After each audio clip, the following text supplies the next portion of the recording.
चापे गौराधर शरीरकाय कर्पूर गौराधर शरीरकाय चापे गौराधर शरीरकाय कर्पूर गौराधर शरीरकाय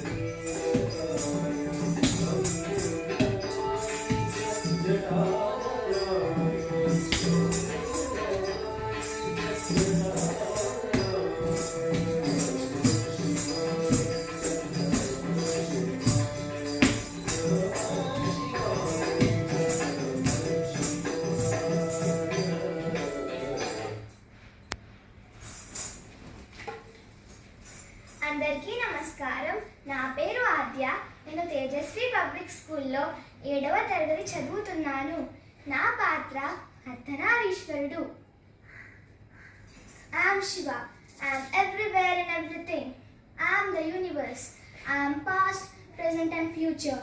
I am so complex and complete that nothing in this world is left out of me. I am Parvati. I am the embodiment of grace and strength. With devotion, I won the heart of Lord Shiva, bringing balance to the universe.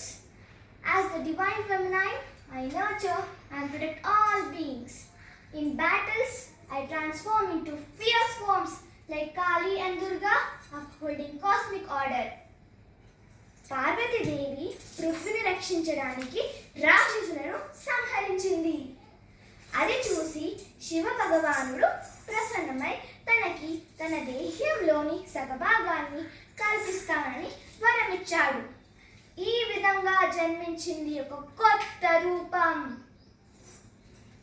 నేనే శంకరుడను, నేనే పార్వతి, నేనే పురుషుడను, నేనే స్త్రీ, నేనే శివుడను, నేనే శక్తి, నేనే వినాశకుడను, నేనే ప్రకృతి.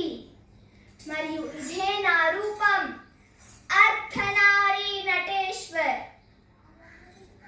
భార్య యొక్క ఆటంకాలలో తోడుగా నిలబడడం భర్త కర్తవ్యం కాదా? భర్త అర్థం పురుషుడు. ఎందుకు పార్వతి? ఎందుకు స్త్రీకి ఏదైనా ఆటంకం కలిగినప్పుడు పురుషుని దగ్గరికి ఎందుకు వస్తుంది? తనను తాను ఎందుకు రక్షించుకోలేదు? అవమానం స్త్రీకి జరిగినప్పుడు తనే స్వయంగా ప్రతీకారం తీసుకోవాలి. మీ యుద్ధం మీరే స్వయంగా పోరాడాల్సి వస్తుంది పార్వతి. ఎందుకంటే విజయం వేరే వాళ్ళ సహాయంతో కలిగితే దానిని విజయం కాదు, దయ అని అంటారు. నా భార్య నా అర్ధాంగిని. దయనీయ స్థితిలో ఉండడం నేను ఒప్పుకోను. మీరు శివుని భార్య, శంకరుని అర్ధాంగి. నారి ఒకవేళ శంకరత్యాగం చేస్తే స్వయంగా శంకరునిగా మారిపోతుంది. కర్మ నేనే, మోక్షము నేనే, ప్రకాశం నేనే, అంధ